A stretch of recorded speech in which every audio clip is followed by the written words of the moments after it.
Hey, welcome. Carm Capriato here, and I hope you're traveling in our orbit of education and learning. Now, today I have the honor and privilege to interview 3 post-secondary students that were volunteers at CarFest 2019 in San Antonio. In this session, there are some huge learning moments for you as you'll hear what's on the mind of potentially the kind of young new hire you'll make in the not-too-distant future. And then, that first weekend where, I felt like I tore down the entire front end of my car, but really I just did an alternator. I was like, this feels kind of good. I got all dirty, had a few friends over. It was a good little experience. I was like, I want to do something with this. I want to make a living out of it. So that's kind of where it started.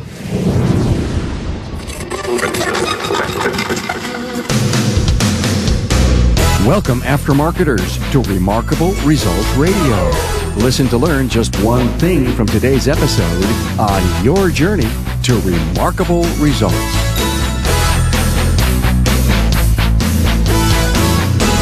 Carm Capriato here at Remarkable Results Radio, and we are so proud to partner with Napa Auto Care and the 2020 Napa Expo that's coming to Las Vegas April 6th through 9th, 2020. Now, join members of the Napa family and find out the latest news and most up-to-date industry information. Hey, mark your calendar for April 6th through 9th. Then contact your Napa store for all the details and enrollment information. I hope to see you in Las Vegas. Hey, we find ourselves for various reasons skimming the news, social media, the inside jacket of a new book, and even news articles. And we're bombarded thousands of times an hour with stuff that in many cases does not make us better at what we do. Now, remember why you're engaged here with the Aftermarket's premier podcast.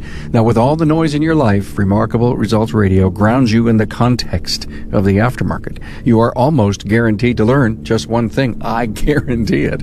Now, learning supports your purpose, and it brings influence to the people you touch. A heavy thought, but that's why you hang with me and the guests each week.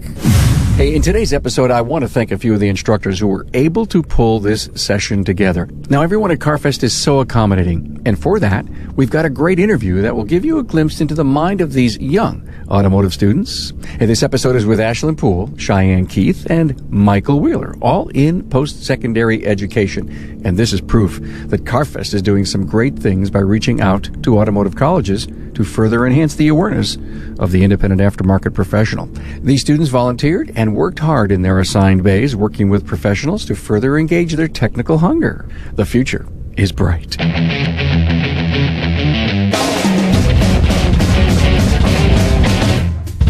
Hey, it's Carm here, and I am at CarFest 2019 here in San Antonio.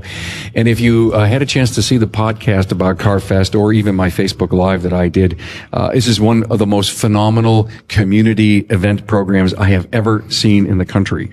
And part of one of the really big events that's here is the fact that there's 25 vehicles being worked on, if you will, in a kind of a repair pit. And there's 25 shops, there's lifts, you name the piece of equipment that you would see in a shop, from lathes to presses, all kinds of equipment is here. And part of what's going on here is the fact that the CarFest community reached out to the post-secondary schools in the area, in a very large area around San Antonio. And I happen to have with me 3 of the students who are working hand in hand in the pit along with the professional technicians that are here. I have Ashlynn Poole. Say hello. Hello. And where are you from? I'm from San Antonio. San Antonio? What school are you going? I go to St. Philip's. Cool. And Cheyanne Keith, hi. Hello. School? Southern Careers Institute. Cool. And where do you live? Right now in San Antonio. San Antonio. And Michael Wheeler. Hey, how's it going? Good, man. Good. School? TSTC in Waco. Great. And you live? In Waco. In Waco. Okay. In Waco. That's a long way away, isn't it? It's about a 3-hour drive, yes, sir. 3-hour drive from here. Glad to have you here. Glad to be here. Okay. When you were you picked? Did you volunteer to come in and work in the pit fixing these cars? Volunteered. You volunteered? He said I had no choice. He said the instructor. In fact, by the way, we have an audience here, and the audience is here keeping an eye on us. And thank you. A couple of instructors are here, right? We've got instructors and some support personnel. So you're in the pit working. Give me an idea of anything in this first day here that you guys took away from you that you may have learned from one of the professional techs. Draining a rear differential. Draining the rear differential. You've never done one, or did you learn a trick? No, I've never done it. Okay. And it was a an eye-opening thing for you? It was easy. It was easy, yeah. I mean, I gave them an idea to use a funnel instead because they only had one jack and 4 stands. And they used the jack for the front end of the vehicle. So I'm like, hey, I can fit underneath. Can I just use a funnel and just have it drain into the pan? They're like, hey, if it works, let's do it. So it worked. Isn't that great? Someone took one of your ideas. I love it. How about you, Ashlynn? A lot of it I've already done before. Okay. But in the diesel aspect of everything. So doing it on an automotive car was a little bit harder because everything's a lot smaller. Okay, so you're really working on the big stuff? Yes, sir. Good for you. So it was like an ant. Yeah. But you're toughing through it, right? Yeah. Good for you. I think we're done with our car, actually. Are you kidding me? Wow, it was supposed to last 2 days. Yeah, it didn't. Okay. Well, you guys are all professionals. How about you, Michael? Learn anything? Oh yeah, this is my first semester, so this is a brand new experience for me. One of the biggest things I took from them was don't always rely on your eyes. A lot of things you have to feel for. You won't always be able to see that bolt that you're trying to reach, and the more that you do it, the more you'll get the feel for it. And really great experience overall, really. Every professional technician who's listening to this saying, right on, Michael, I get that. Yeah, you got to feel for things. Huh? You just get that second nature. In fact, you'll feel for something and know exactly what size. That's what they were doing earlier. We were taking off an alternator bracket, and one of the techs is reaching back there. He's like, all right, we got a 14 right here, we got a 14 right here, and we got one back here. I was like, I can't even see that. I don't know what you're doing. And he knew which wrench, huh? He knew which wrench. So look, I'm proud to have you guys here joining our great industry. And I want to know your motivation to go to post-secondary school for automotive trades. And even though you're in diesel, right? You're still in our club. That's no problem. It's still automotive in a way. Yeah, it's still automotive. What prompted you to go to college to become in your case, a diesel mechanic? I've always liked working with my hands and taking things apart, and I knew diesel made more money than automotive. Okay. So you think so, huh? It definitely. Okay. And there's always a need for it. No matter if the cars go to electric, we're still going to have 18-wheelers and trains and boats and generators. Those are always going to be around, so I'll always have a job. Wow, what a great observation from such a young lady, huh? Interesting. That's the reason why I wanted to do it too. It's exactly what she said. Okay. But diesel programs, there's only a few in certain areas, and the one I wanted to go was in Tennessee. Oh, really? Mm-hmm. Oh, so you're, you know what? You could always go into diesel. Yeah, later on. Once you join the workforce. We'd sure hate to lose you in the independent automotive aftermarket, but you know what? As much as what you say, Ashlynn, about the wages and stuff, our industry is changing a lot and big time, and I think you're going to see a huge jump in wages over the next 5 years because we need people, smart people that know technology. I hope so. It's technology and electrical that's becoming a huge thing. So tell me about that. How much training are you getting in basic electric? Right now, nothing. I mean, like, you get your basic electric, but to further on actual hybrids or full electrical cars, we don't really get a lot because we're in the southern states. Okay, so let me change that question around and when I say basic electric, I say volt, ohms, and amps. Oh, yeah. You're digging into the real Yes, nitty-gritty. yes. What electricity really is all about, right? Yes. Are you learning voltage drops? Yes, and then the amperage, and then, of course, knowing the fact that the battery needs to be at a certain percentage before doing any of the recalls that we do on Volkswagens. Okay. Because if not, we'll just fry the sensor and everything about it. Oh, that's right. Your apprentice program is at a Volkswagen dealership. Yes. And how is that? What's that like? Right now, it's really good because they just made me team lead for our express team back in the shop. Oh, cool. And so now I'm actually help organizing everybody and training a few of the technicians that also go to other schools like St. Philip's. Do you know what that means to a young woman like you? I'm not too sure. Well, to be a team lead, and how long have you had the job? For about, I think, 7 to 8 months. Wow. I mean, I've been around the horn a little bit. That's pretty impressive. You're obviously on your way to be a heck of a talent in our industry, especially if VW recognizes that. Michael, what do you plan to do in the industry? Even though you're in your first semester, you must have said to mom and dad, listen, I want to work with my hands and I don't want to be a lawyer. Did you say that? Not directly, but I think they kind of got the hints. Your parents got the hint. that you wanted to work with your hands? Take me to that dinner table meeting. I think it started when my TV was torn apart, and I was trying to put it back together. All right. And who tore it apart? I did. So it started off as that. And then as far as the automotive goes, I never really did anything in high school. I wasn't in the automotive classes or anything like that. But shortly after high school, when I got my first car and, things start falling apart and breaking, I just started going to YouTube, typing in my year, make, model, et cetera, et cetera, et cetera. This thing broke. How do I fix it? And then, that first weekend where, I felt like I tore down the entire front end of my car, but really I just did an alternator. I was like, this feels kind of good. I got all dirty, had a few friends over. It was a good little experience. I was like, I want to do something with this. I want to make a living out of it. So that's kind of where it started. You weren't sitting at home in your bedroom playing on an Xbox? Well, I do that, when... That's why he tore apart the TV. It wasn't working, so he's like, well, let me fix this. How did you see that? Yeah. You're a gamer and you want to sit on your butt and be a programmer for the rest of your life, but something motivated you. And so take me back to the dinner table, though, even though you didn't tell me the whole story when you said, Mom and Dad, listen, I think I may want to work in automotive technology. What'd they say? Oh, they were thrilled. I mean, I graduated high school back in 2012, so it's been a few year break in between. All right. But actually it was my grandmother that kind of pushed me to go to college, and she was like, what I'd really like to see is both my grandsons graduate from college. And I was like, what? I think I can make that happen for you.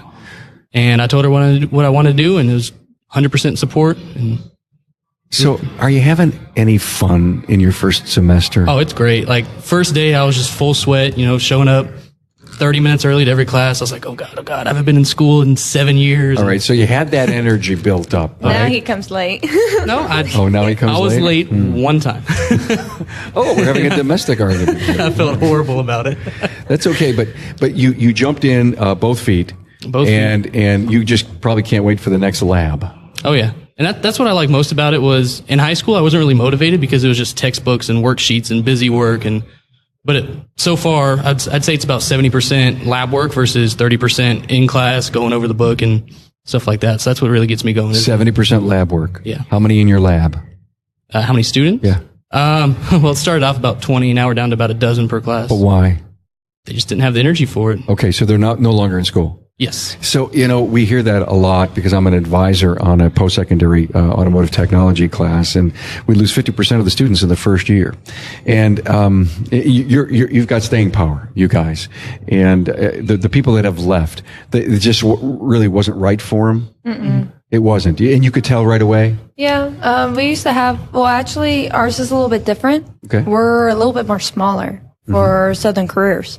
And I had maybe 5 kids in my class, and then since everybody's schedule is a little bit different, we couldn't take everybody out from dealerships, so they spread everybody out on different days. So now from 5 people, I'm usually 2 people, maybe 10 people on certain days, depending on, but everyone's at a different pace. But I've seen people drop out, even from work, while they're going to school too. It wasn't in their wheelhouse. Mm-mm. It was They get nothing. so frustrated instead of taking their time or asking for help. Usually they don't want to ask help. Years ago, we didn't lose those people because they were working on cars during high school, and they got it and they understood it. And today, like you said, Michael, I believe you played with an alternator and maybe a TV, but that was it. You're probably an exception to the rule. I would think so. Yeah. Like I said, I never really had any desire to do this before about 2 or 3 years ago, and I was just like, something in me just switched. I was like, I really want to do something with this. Cheyanne, what was your motivation to become an auto technician? Well, it was actually kind of an accident. I wanted to do paint. Oh, I'm an artist. So I decided to go to a bodywork that's set up in my school. By the way, I could tell you're an artist. I could tell you're an artist, and when our listener sees your picture, they're going to know why. Well, so I decided to take bodywork thinking that I would be able to be like some of the guys. Oh, I get to spray paint car panels and do all that stuff. No, we did classwork and learning about safety. And then further on, whenever I kept taking apart a bumper or a fender and putting them back together and do that process about 20 times a day, I'm like, I could do this. I kind of enjoy this. I like messing with my hands. Then I try to go for bodywork. Nobody was offering it. Was this in high school? This was after I graduated, and during my last year as senior, I got ASC certified for body work and body collusion. But whenever I moved to Austin, nobody was hiring because I didn't have any experience. So I saw that that's kind of an issue for me. Then I went to Jiffy Lube. They just like, you know what? We don't even care that you used to be a babysitter. Oh, you used to do body work? We'll love you. Come over. From there, started doing taillights. Now I'm a state inspector. Use that knowledge. Then I found Southern Careers on accident. Again. Thought it was a job in San Antonio, but turns out it was a school. They didn't tell me on Facebook. They're just like, hey, we'll accept anybody. Doesn't matter as long as you pass background check and you're ready for a learning experience. So go down there. They're like, yeah, this is a college. I'm like, what? And I was like, what do you mean, like UTI? They're like, something like that, but instead you actually work while you're learning. I'm like, this actually will change my perspective on it, because that's what prevented me to go to UTI, because I didn't want to go to college. And if I graduate from college, nobody wants to hire me because I don't have hands-on experience. I even had some issues trying to apply for jobs. And now you're a team lead at a VW dealership. Wow. In how many months? You said it was... To like 7 to 8 months. 7 8 months. Yep. It's a great story. Hey, it's Carm here with news about the new Napa Smart Sign, previously known as the digital menu board.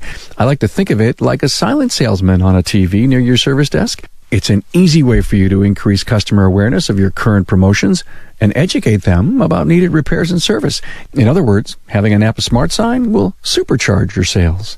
Napa Auto Care tests have shown 1 out of 5 consumers ask for a repair or service they've seen on the board. And targeted promotions resulted in double-digit increases. One auto care shop owner said, I've received amazing feedback. Customers are actually asking for additional services they see on the screen. Now that's what I call getting results. You choose the content for your Napa Smart Sign from a library of auto care services and repair topics. The Smart Sign comes with preloaded content. Just about anything you can think of is available, from alternators and alignment to wiper blades and wheel bearings. There are over 150 topics to choose from. Templates can be customized with your location branding for a professional look. Some of the options include customer reviews from Kukui, Demand Force, or Mechanic Net, live news, and even the weather. Whatever content you choose, it's preloaded for you. Just as important, it's easy to change your services, prices, and video content anytime you'd like. Plus, the latest Napa national promotions are downloaded to you automatically. Of course, having a Napa Smart Sign gives your auto care center a professional, state-of-the-art look and feel that tells customers, I'm on top of my game. Now, that builds trust, which means recommendations are accepted more readily and customers spend more. Find out more about what Napa Smart Sign can do for your business. Talk with your servicing Napa store owner to find out more about the Smart Sign and all the other reasons to become part of the Napa Auto Care family, the largest network of independent repair shops in the country. Ashlynn, tell me about your story. I'd love to hear it. Well, after I graduated high school, I did a gap year program because I had no idea what I wanted to do. And then I started doing school for nursing. Took AMP1, and I was like, this sucks. It's not for me. So I stopped, took semester off, considered joining the military, looked up some trade schools, and was like, I can do this. It's only 2 years. I already have all the prereqs from nursing. Why waste those? So I ended up enrolling at St. Philip's. I love it a lot. I love all the guys. There's like 5 females and 80 guys. It's pretty cool.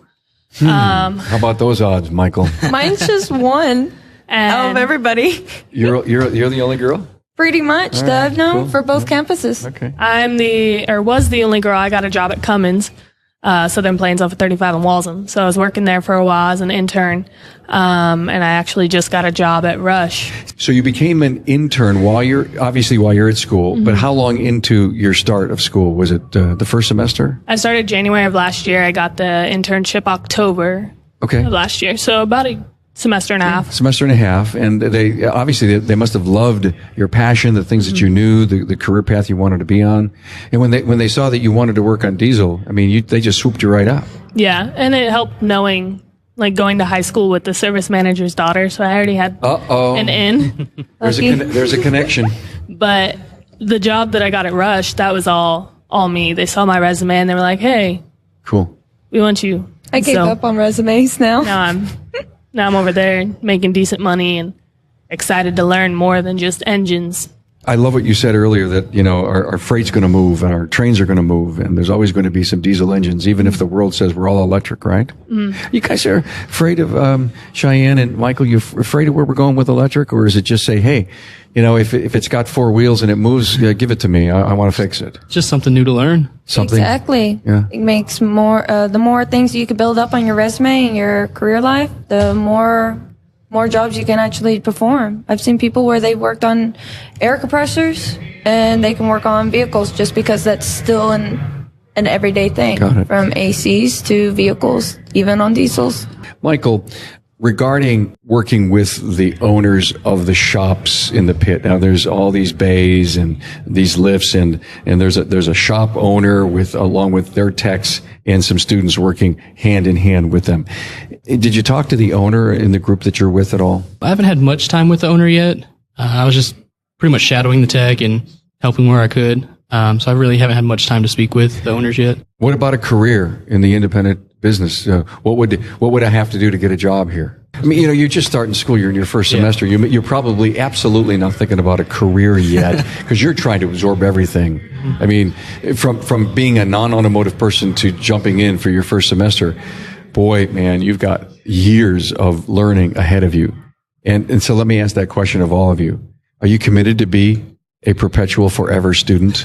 Because you're never going to stop learning. You know why. Number one, there's so many ways to learn how not to break things because you're going to have to break a lot of stuff. Oh, no, I love knowledge. That's why I like doing the things that I like to go for is the things that I don't know. So, for instance, I didn't want to mess with any children. I know how to take care of children. I didn't want to work in retail or work for certain restaurants because I already know how to make that. I want to do something where I can benefit from it and learn and use it. Because, for instance, cars are your investments. Housing, those are your investments. You're going to live in there. You're going to do everything of your life in those things. So why not learn how to fix it? Why not learn how to make it better or improve everybody's living for it? Get your head screwed on right. Oh, I got so many things. Wow. I could go on for days. That's okay.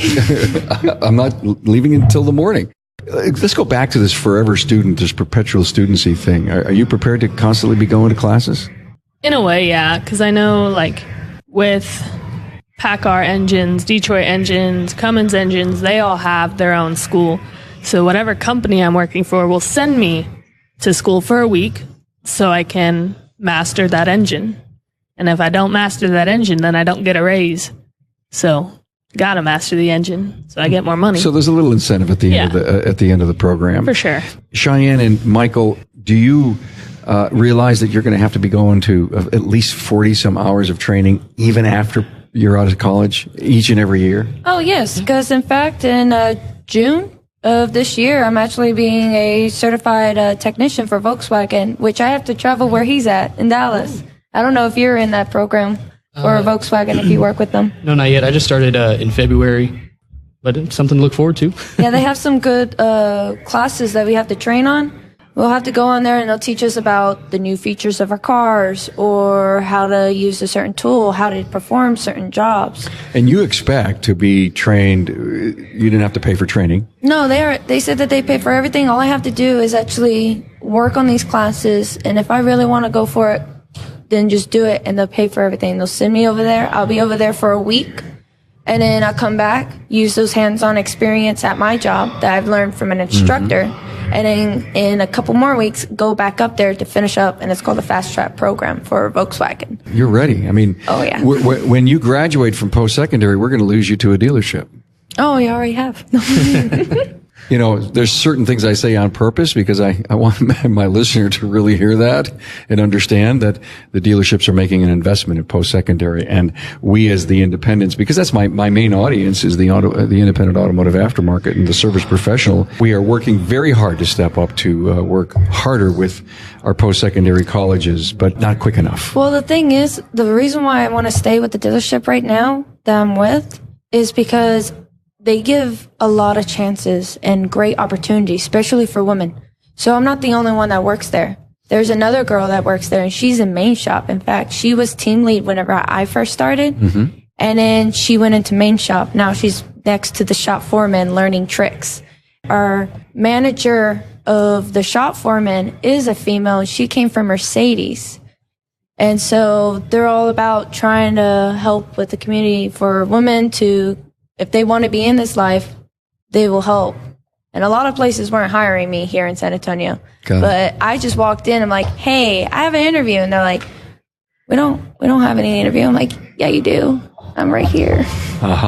What's interesting is that you're hanging out in the pit where all these cars are being repaired with independent owners to really understand what the automotive aftermarket on the independent side is about. Do me a favor, invest in talking to the person that you're working with, and ask the techs that you're working next to, how is it working at this shop? How is it working in the industry? What kind of training are you getting? What kind of benefits are you getting? And it will prepare you for the future. And what do I mean by that? I have a really big question. Would you ever think of owning your own shop? Yes. Yes. Wow. Already planning on it. Yeah, I got a fist bump that. Yeah, That was great. We were all prepared for that. I asked Already. a perfect question. All right. Yeah. So, very young in your careers. You're all, I'm assuming, under 25? Yes, 21. I'll be 25 in 4 days, but still under 25. I was close. I was Yeah, close that's because you pretty said good. you were out of school for a while. When you say I'd love to own my own shop someday, what's the motivator? Well, I've always wanted to own something. Ever since I was little, I always drew drawings for my mom of how I wanted to be a veterinarian, have my own shop, wanted to own bakery, and I would lay out, like design the whole thing. I even did it with automotive. I'm like, hey, I got to do this. I want to have some nails. Or I want something where I could bring in these women because I want them to feel comfortable whenever we work on their cars. I want to build that trust with these customers. Did you see the all-female shop that's here? I heard about them. And the funny thing is, my instructor told me about there was a girl there from CarFest, and then my sister-in-law showed me a video. It's like, hey, you should like work over here. And I'm like, wait a minute. I saw a picture of her at the old CarFest for Pixie Dust, something like that. But it was like, yeah. And then I saw her again. I'm like, yes, she's here. Yes. But I was too scared to talk to her. No, don't She's be. really sweet. I know she is. I can tell, but I was just like, I'm too scared. I was observing. She is a ball of fire. She is. And they started on the car last night. And there's two girls that are with her that are also at St. Philip's, but they're in the automotive side. Okay. So I didn't know them until today. Please don't be afraid to reach out. I know. You seem like, Cheyanne, you have some entrepreneurial spirit in you because you drew all those pictures of things that you'd love to be someday. And those dreams got to come true for you. I'm trying to. Good for you. This is my first step. Good. Michael, so you say you'd love to own your own shop. What's the motivation behind that? I've always liked to be in charge, not necessarily in a boss way, but more of a leader way. I like to, be the one that, I guess, leads the pack. So that's just been my driving force. Is like I love working on stuff, but at the same time, I'd like to have something that's mine that I could say, hey, look what I did. I made this. This is mine. And that would just be, a long-term goal that I would like. One day you got to get a chance to listen to some of the leaders of the automotive aftermarket. For example, the director of training for Bosch in the automotive aftermarket started out as a technician in his dad's shop. Mm-hmm. Ryan Koyman, the director of training for Standard Motor Products, started out as a technician at a shop. And it's amazing how many different pathways that you all could reach someday or go to, the fork in the road. Has anyone ever shared with you way beyond the fact that you don't have to be a technician to have a fruitful career in the automotive industry? Yes. What have you heard? You don't have to be the person to work on it, but you could be the person that sells the parts. Yeah. You could be the person that designed the parts. Mm-hmm. Or further on, you can help create new layouts for the buildings that these places are going to be selling their stuff. So there's that part, if that helps your answer. It does. It really does. It helps me knowing that you're thinking large. How about you, Ashlynn? You don't have to be a tech forever. Like, I don't plan on being a tech past the age of 35. Yeah, but you're going to own your own shop, right? Yeah. Okay. I'm going to be the owner. I'll have techs. She'll have her minions to do the work. I'll hire kids that I went to school with to work for me. You got a dream. That's all that that's a good matters. And then I'll have, hopefully, sons that want to do the same thing their mama did. Just follow in their footsteps. I mean, right now, I could go, after I graduate, I could be like a parts person at Cummins or Rush, or be a shop foreman eventually. You don't have to keep turning wrenches. Original vice president for Cummings. Yeah, Jenny Bush. Yeah. See? What about you, Michael? Anything?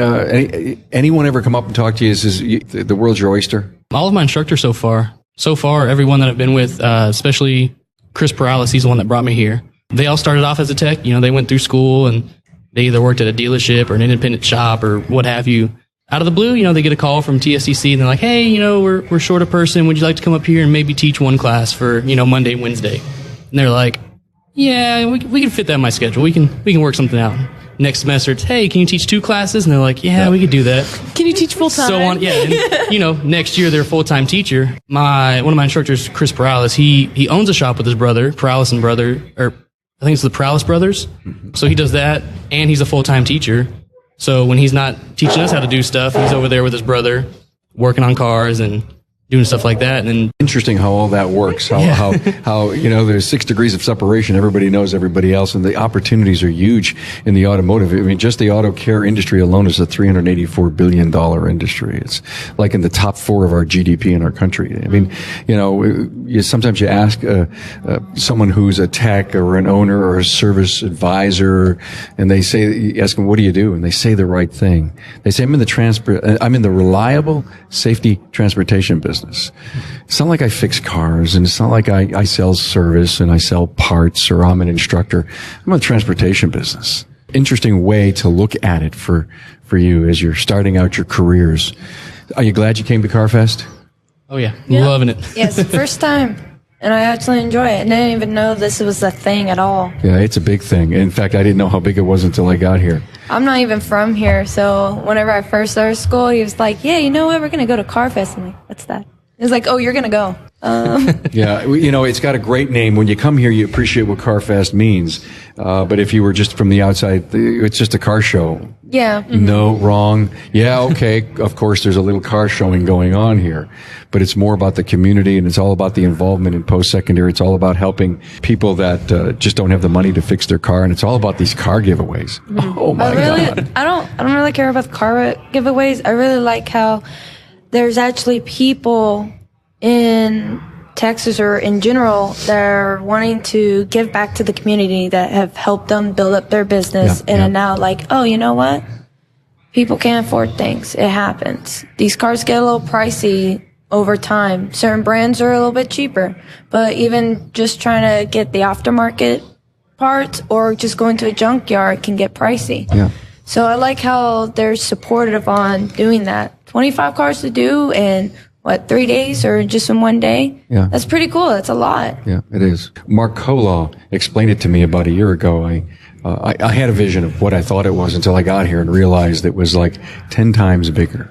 Mm-hmm. And the logistics to pull this thing off, think about what you're working in the pit.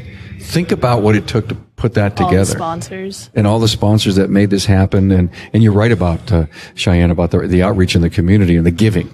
This whole event is nothing but about giving. Yeah, I met the guy named George. I guess he used to do this stuff for 3 years, and then they have him helping them out again this year. And I found out we've been using his tools. Now he's been lending a lot of stuff, and he helped. And he'll have his guys from his store to set up the shop, organize where each car goes, even do the shirts for who all gets what, and then even getting the sponsor for food trucks or people want to come in like Snap-on or Jasper. Yeah. It's like I kept seeing him all over. I'm like, Jasper, what is Jasper? Jasper Engines and Transmissions, a key sponsor here. So, hey, it was great to have you here. Thanks for your insights on you as a student and what you see here going on with CarFest, and for you to share some of your deep thoughts about where you're going and how you're getting there. Thank you to Ashlynn Poole, Cheyanne Keith, and Michael Wheeler. Thanks for being here. Thank you for having us. Appreciate it. Thanks for being on board to listen and learn from the premier automotive aftermarket podcast. Until next time.